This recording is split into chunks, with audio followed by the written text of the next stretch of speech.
Today is 23rd of July 2009, and we finished the first book of the Samyutta Nikaya. Now we come to the second book. This second book is called the Nidana Vaga, the Book of Causation. And this book contains 10 Samyuttas, and the first is the Nidana Samyutta. And the Nidana Samyutta takes up almost half of the book. This is a very important topic in early Buddhism.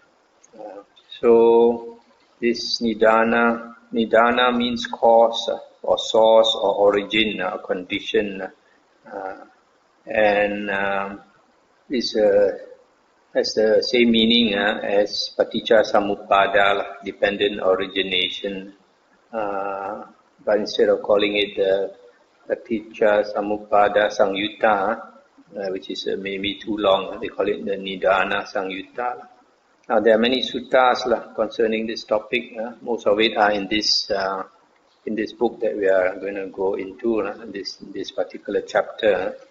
But even in the Digha Nikaya, there's the longest sutta on this topic, Paticca Samuppada, dependent origination, and it is called the Mahanidana Sutta. Now, I quote here from the Venerable Bhikkhu Bodhi's introduction of his translation of the Samyutta Nikaya. It says here, dependent origination is one of the central teachings of early Buddhism, so vital to the teaching as a whole that the Buddha is quoted as saying in the Majjhima Nikaya, one who sees dependent origination sees the Dhamma, and one who sees the Dhamma sees dependent origination. So if you understand dependent origination, this chapter, the suttas in this chapter that we are going to go through, then you would have seen the Dhamma, and when you have seen the Dhamma, you would have attained stream entry. The ultimate purpose of the teaching on dependent origination is to expose the conditions that sustain the round of rebirths, samsara, so as to show what must be done to gain release from the round. So this topic exposes the conditions that sustain samsara. Actually goes step by step to unravel the origin of suffering.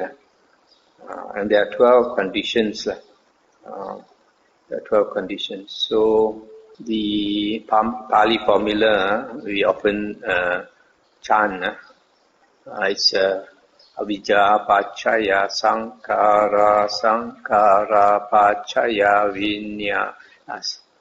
vinyanang pacchaya namarupang, namarupang pacchaya salayatanang, like that, right up down to birth, jati, then all the other types of suffering. So when you recite in this way, it says ignorance gives rise to volition, and volition gives rise to consciousness, etc. So finally ends up with suffering. So this is called the origination forward sequence. In Pali is anuloma. Then the other way of reciting it, which we often do, is avijja veva asesa viraga nirodha sankhara nirodho sankhara nirodha, etc. So the other way is the cessation or reverse sequence. That means ignorance ceases, then volition ceases, and because of ignorance ceasing, then volition ceases, and when volition ceases, then consciousness ceases, in that order. In the end, suffering ceases. So at this point, we are going into the deeper part of the Dhamma, unlike the first book.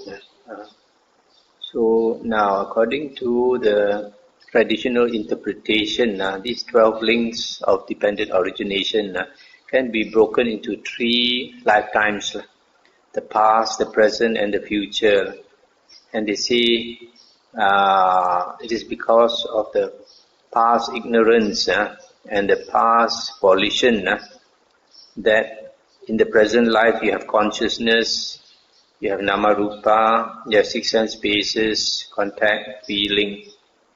These are the present effects.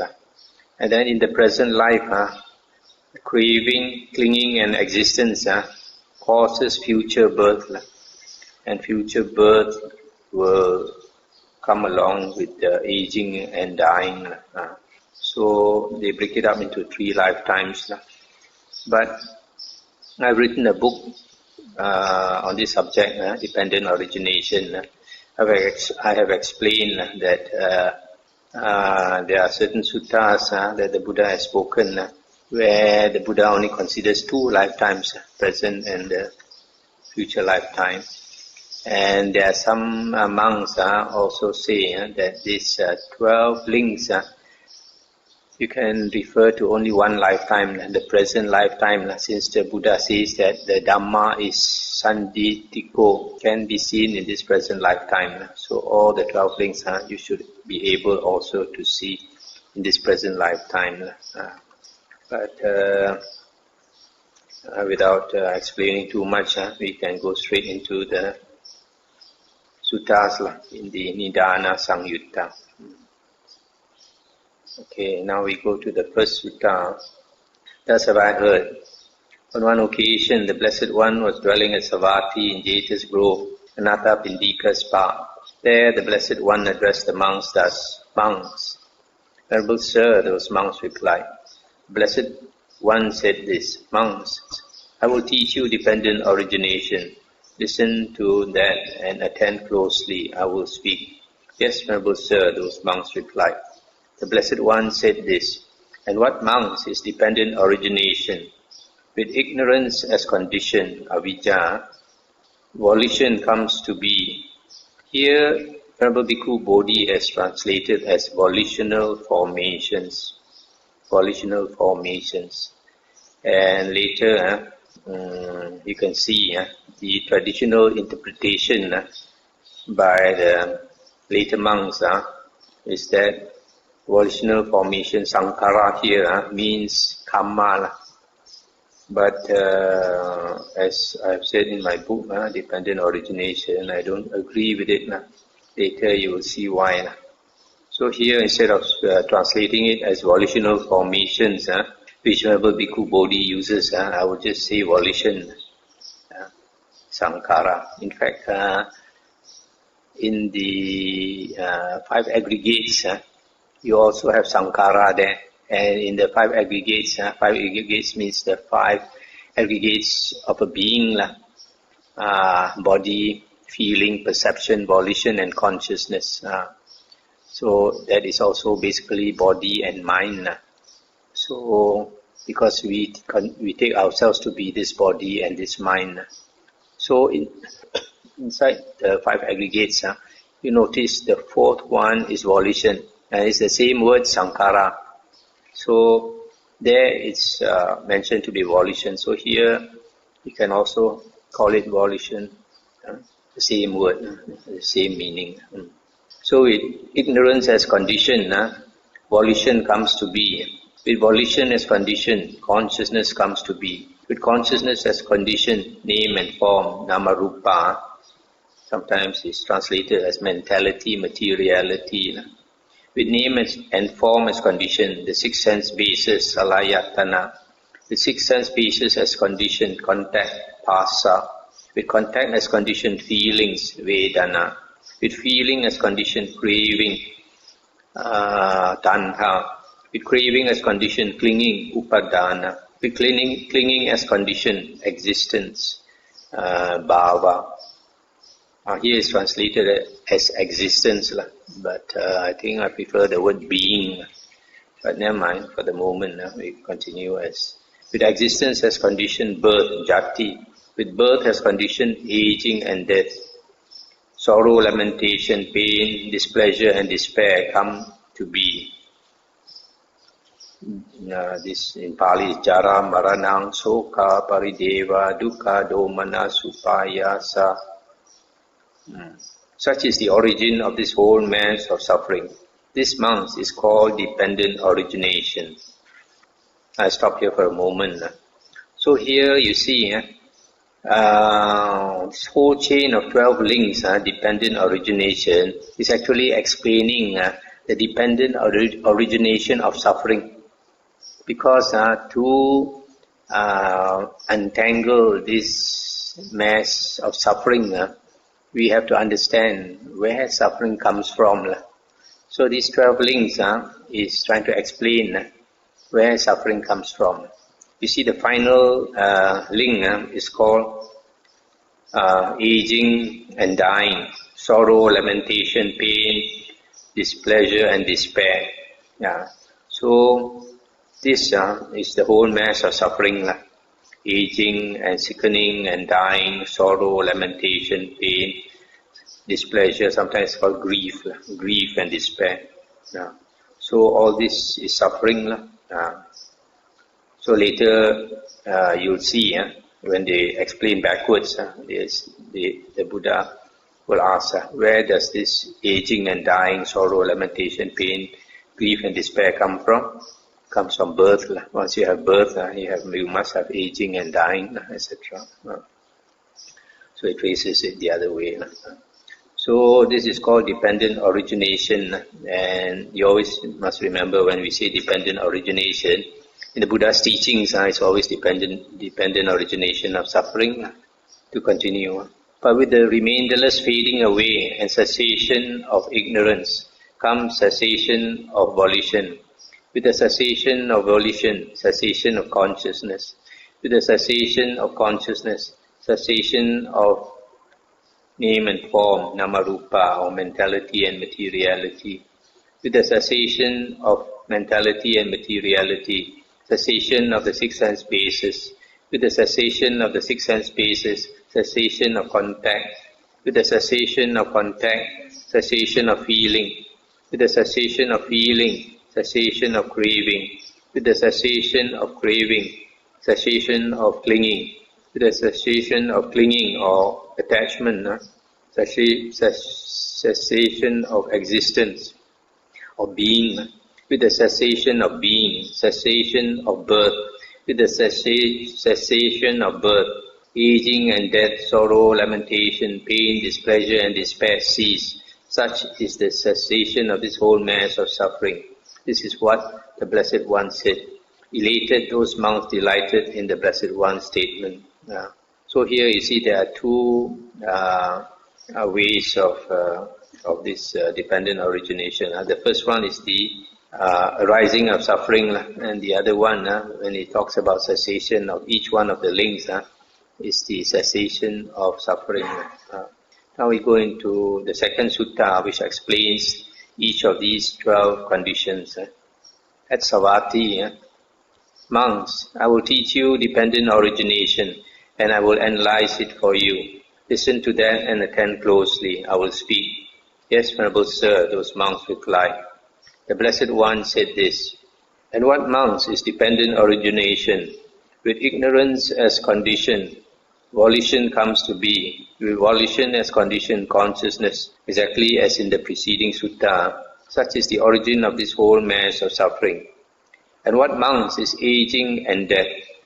The aging of the various beings in the various orders of beings, the growing old, brokenness of teeth, greyness of hair, wrinkling of skin, decline of vitality, degeneration of the faculties. This is called aging. Passing away of the various beings from the various orders of beings, their perishing, break-up, disappearance, mortality, death, completion of time, the break-up of the aggregates, the laying down of the carcass. This is called death. Thus, this aging and this death are together called aging and death. Let's stop here for a moment. So here we see the explanation of aging and death is like for human beings. How a person grows old and then loses the teeth, the hair becomes white, the skin becomes wrinkled, decline of the vitality, etc. But this is not necessarily true all the time, because this dependent origination or suffering applies not only to human beings, but applies to all beings. So in the case of heavenly beings, you don't have this type of aging. Heavenly beings, they don't get white hair and broken teeth and wrinkled skin and all that. So this is a general explanation. It's not that it applies to every single being. Yes, also. And then what mounts is birth.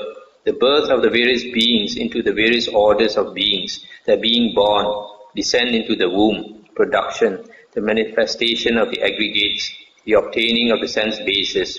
This is called birth.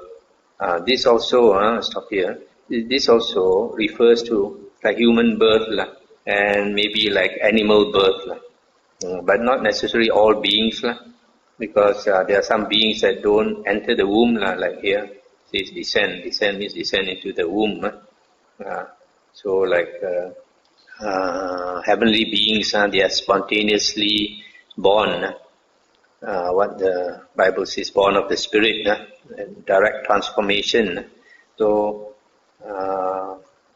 must remember, sometimes this explanation is not always applicable to all beings. And what mounts is existence or being. There are these three kinds of existence or being. Sense sphere, existence or being. Form sphere, existence or being. Formless sphere, existence or being. This is called existence. Now this word, existence, bhava, is one of the hardest links to understand among these 12 links. So here, you see, here it says there are three types of beings. Sense sphere being, form sphere being, and formless sphere being. Because the Buddha says every world system, we have three levels. The lowest level is called the sensual desire realm, where you have male and female and all the beings are dominated by lust, sensual lust. And then slightly higher is the form realm. In the form realm, the beings have fine form and are reborn there because of having attained form jhana, rupa jhana. They have attained one-pointedness of mind. So when they are reborn in the form realm, they experience great bliss, and the bliss comes from within them, inside them, in the heart, in the mind, because of the state of their mind. So they are not dominated by lust. So there is no male and female. They are all unisex. Like Brahma. Brahma is only the lowest of the heavens. Then the higher heavens you go, the more bliss they experience. Then the third one is called the formless realm. This formless realm, some books say they are so called because they have no form, but it cannot be true because in the suttas, the Buddha says you cannot have consciousness without it being accompanied by the other of the five aggregates. These five aggregates, once you have consciousness, you have a being with consciousness, that consciousness must reside in a body. Okay, so you must have body, and when you have body and you have consciousness, the others must be there, namely feeling, perception, volition, together with consciousness. So the body is the physical part, the mental part are these four things, feeling, perception, volition and consciousness. So it is called formless because it is so fine, their bodies are so fine that other beings cannot see them. Even the form beings, those who have attained rupa jhana, they cannot see these beings in the arupa jhana plane, because arupa jhana is a much higher jhana, meditative state. So because the bodies are so fine and so big, the other beings cannot see them. That's why they are called formless. But they have a form, a very fine form. So here, existence of being, it says there are three types of being. So very often people interpret this word bhava to mean existence, the world, the sense sphere world, the form sphere world, the formless sphere world. But my understanding is a bit different. My understanding is this word bhava should be being. Being meaning a being perceives that he exists, because the suttas very often talks about the concept a being has that I am, I exist. Once you have this perception that I exist, then this will bring about the previous factor, birth. Once you feel you exist in the world, the moment you come into the world, that is the birth. So that's why existence. Once there is existence, there is birth. So this existence is not the material world existence. It's the existence of that self, the ego, that feeling I am, I exist. Now, once you have that I am or I exist, then you have a being. Suddenly I am a being. For example, a tree may have consciousness. Tree has a certain type of consciousness, but a tree does not have the perception I am or I exist, right? So because the tree does not have the perception I am or I exist, so it doesn't feel that it is born into the world. It doesn't feel that it suffers in the world. It's because we all putujanas, all beings except the arahant, because we have this perception of I am. In fact, this I am is the last, I think, to be eliminated before a person becomes liberated. One of the 5 higher factors is conceit, mana. Mana is a Pali word. The English translation is conceit.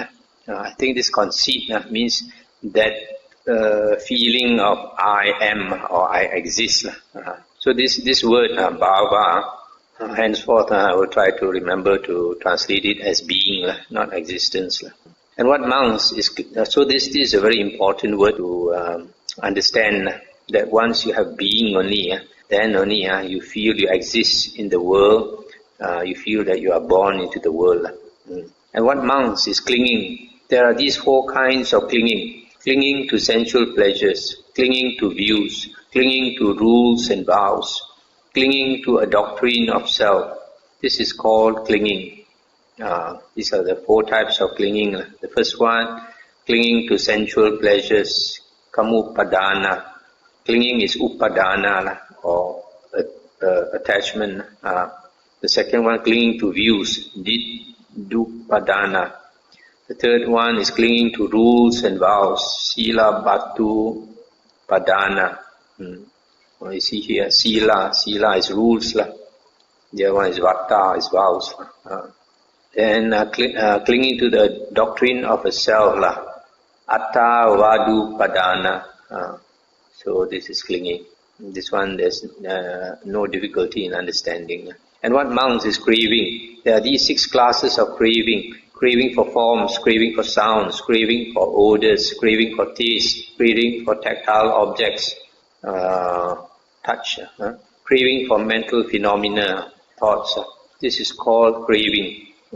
So here we crave for the 6 sense objects.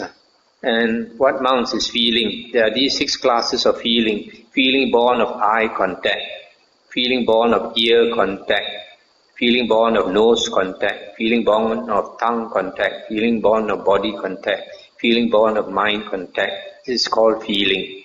So here feeling is like born of eye contact means you see something and then a feeling arises. Ear contact means you hear a sound, a certain sound, and then a feeling arises, etc. And what monks is contact? There are these 6 classes of contact. Eye contact, ear contact, nose contact, tongue contact, body contact, mind contact. In the suttas, it is mentioned these 6 sense organs, the eye, ear, nose, tongue, body and mind. Any one of them are the condition that you have a sense organ and you have an object, and then the consciousness will arise. And these 3 come together when they contact, that is contact. And following contact, you have feeling, perception, volition and all that. So this is contact of the 6 senses. And what monks are the 6 sense bases? The eye base, the ear base, the nose, tongue, body, mind. These are the 6 sense bases. And what mounts is name and form, or mentality and materiality, feeling, perception, volition, contact, attention. This is called name.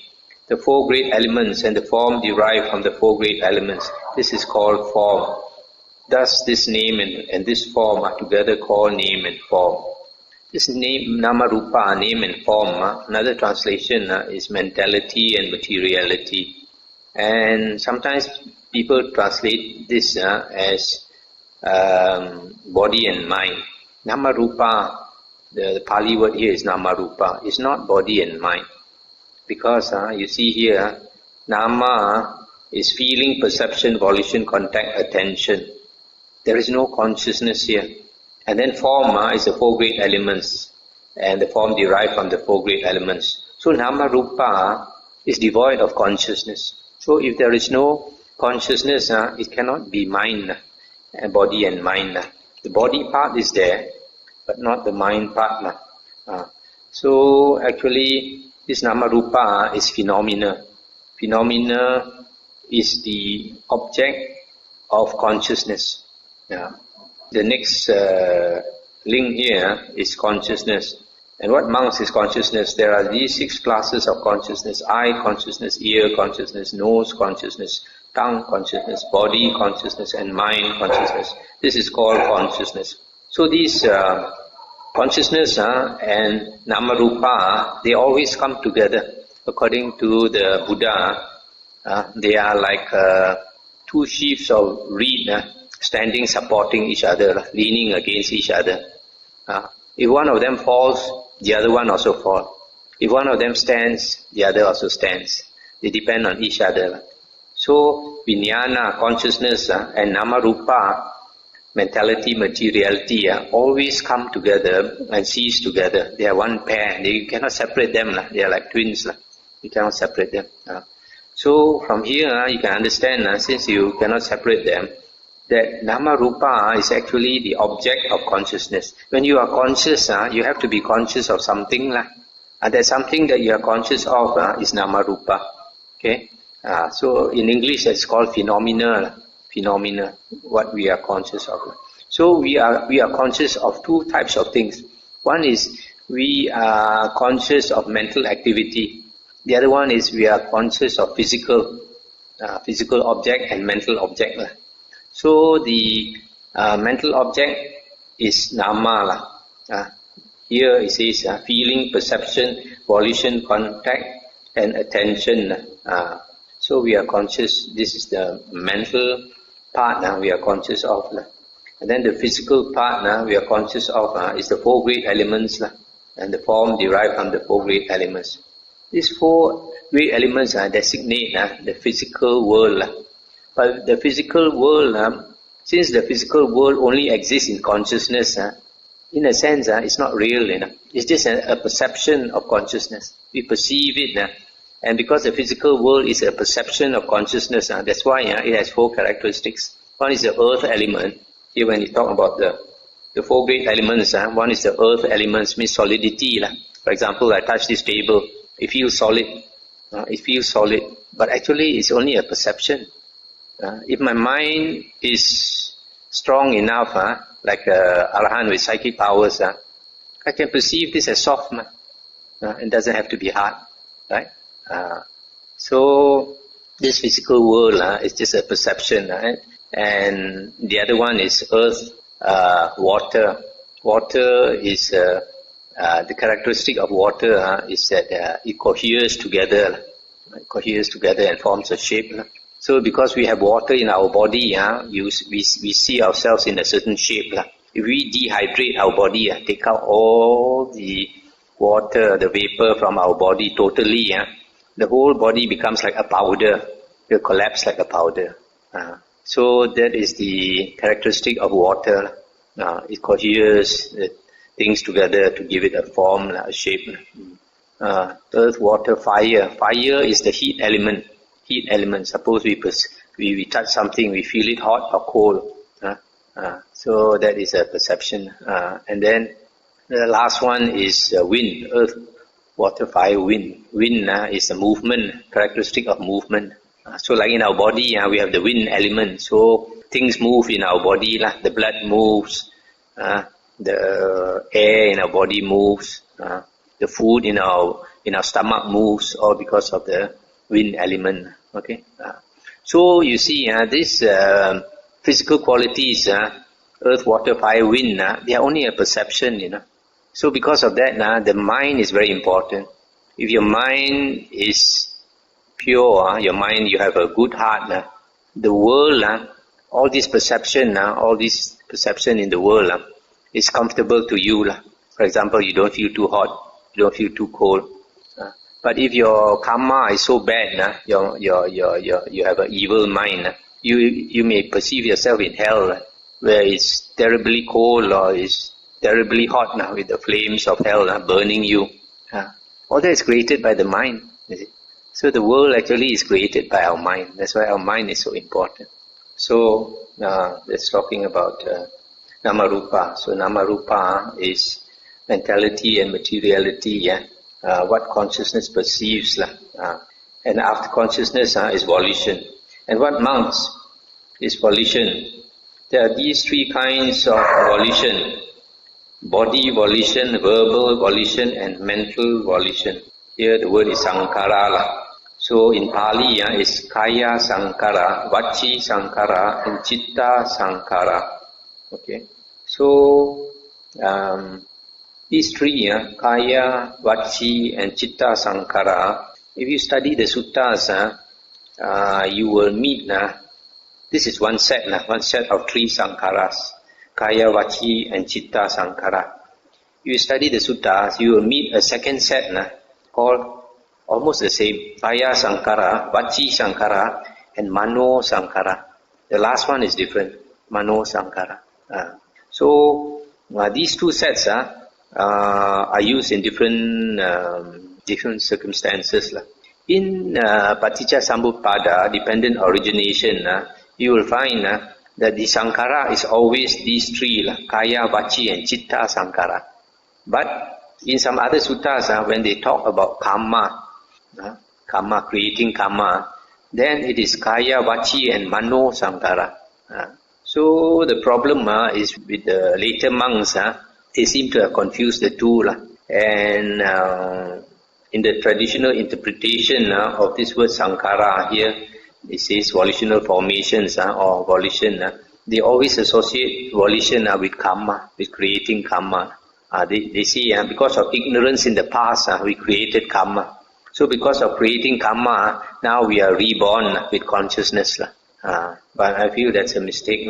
If you read my book, Dependent Origination, I say this word volition has to do with the will to live.